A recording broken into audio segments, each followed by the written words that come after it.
Louisiana beer reviews. Goldmine light beer, premium brewed Goldmine light beer, is produced in Rochester, New York. It's a Winery Exchange brand. 3.9% alcohol. Now it says on the website 100 calories, but this can says 96 calories. So somebody needs to update something. There's a date, but it's no sense to it. I've had the regular Goldmine,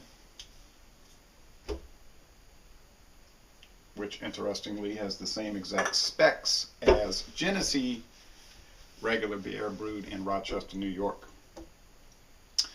Now, they're saying this is 3.9%. Genny Light is 3.6%, so this might be a little different.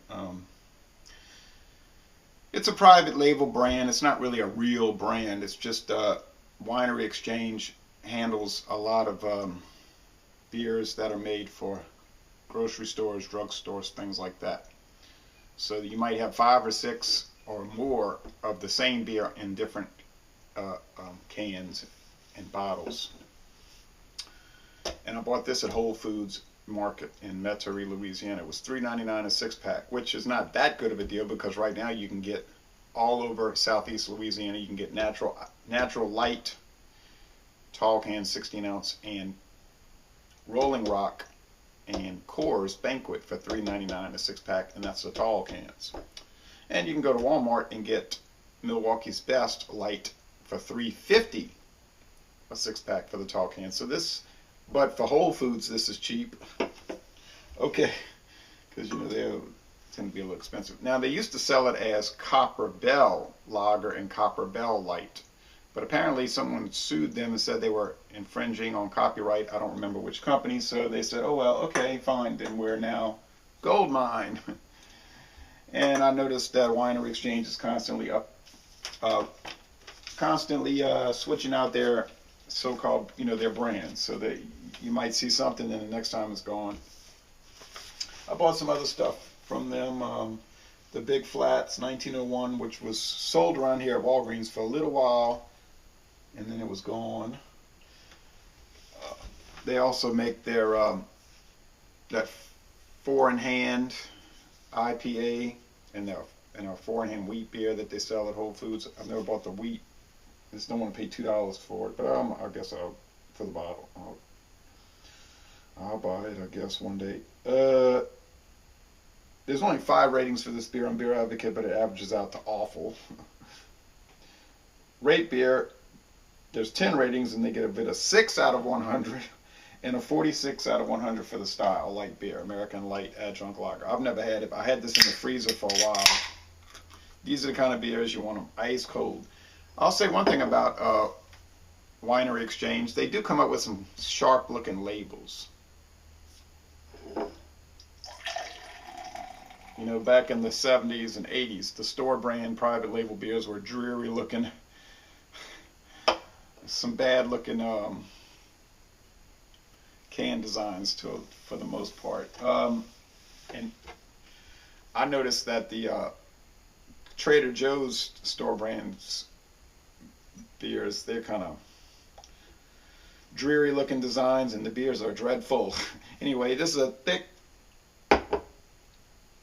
whitehead in a clear straw appearance with some streaming bubbles. It looks like a typical American style light beer, a lot of bubbles on the side. Let's check out the aroma. It sure does smell like those Genesee beers. They got that eggy smell.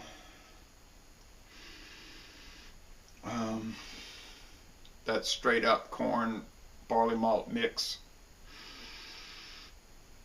But it's not that bad. The Schaefer Light kind of has that. I need to do a revisit of Schaefer Light.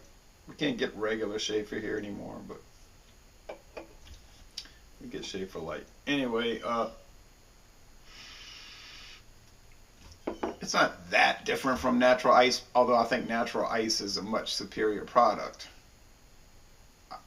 over the the light beers I have had from this company. But let's be fair with it. Let's go with the taste.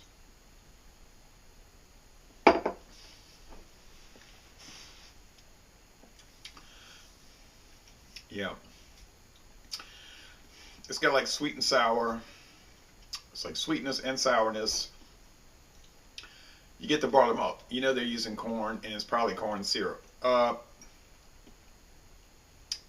The mouthfeel is light and watery, and the finish it is crisp, clean, refreshing, dry here, 8:45 in the morning. The drinkability is very high. Well, I don't think a 6 out of 100 is a fair score. I mean, it's not an F beer. F would be undrinkable. It's not a D beer. That would be bad. It's more like a C beer. It's average. It's okay. But you have to look at the price and all of that. So why would I pay $3.99 for a 6-pack of 12-ounce cans when I could go, like I say, to Walmart and get a 6-pack of the tall cans of Milwaukee's Best Light, which is a much better beer.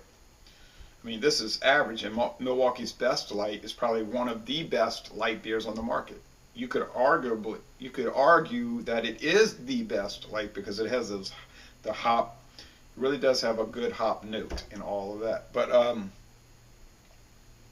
I would say if you found this for $2.99 a 6-pack, go for it. If it's more than that, I would pass it over because you could probably find a better deal. That's all I'm saying. I mean, all of these low-level value price light beers are more alike than they are different, but there are differences.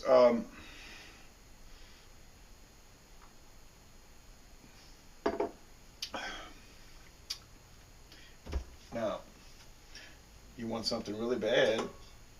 They tried selling beer 30, not beer 30 ice, but they tried selling beer 30 light around here about 3 years ago. Then they had that stuff for $10.99 a 30-pack. It lasted 1 month in the stores. Because I think what happened was people said, oh, wow, what a price. They bought it. They hated it. They never went back. Louisiana is a big beer drinking state. And people are a little picky. You try to sell trash, they're just not going to buy it. They would rather pay more for a little bit better. I'm not saying people are real picky. I mean, the number one beer around here is Bud Light. And I'm sure the number 2 is Coors Light and then Miller Light. And Natural Light. That's probably the top 4 beers in Louisiana. Bud Light, Coors Light, Miller Light, and Natural Light. Yeah, we have a craft beer movement like all the other states. It exists. But if you just go to a barbecue or a football game and that's what you're going to see, the light beers. So this doesn't stand up to those, but it's okay. So laissez-les, bon temps roulé. Let the good times roll, and don't buy this. Unless you find it for $2.99 or less. And I'm going to end this review by saying, y'all come on down to New Orleans.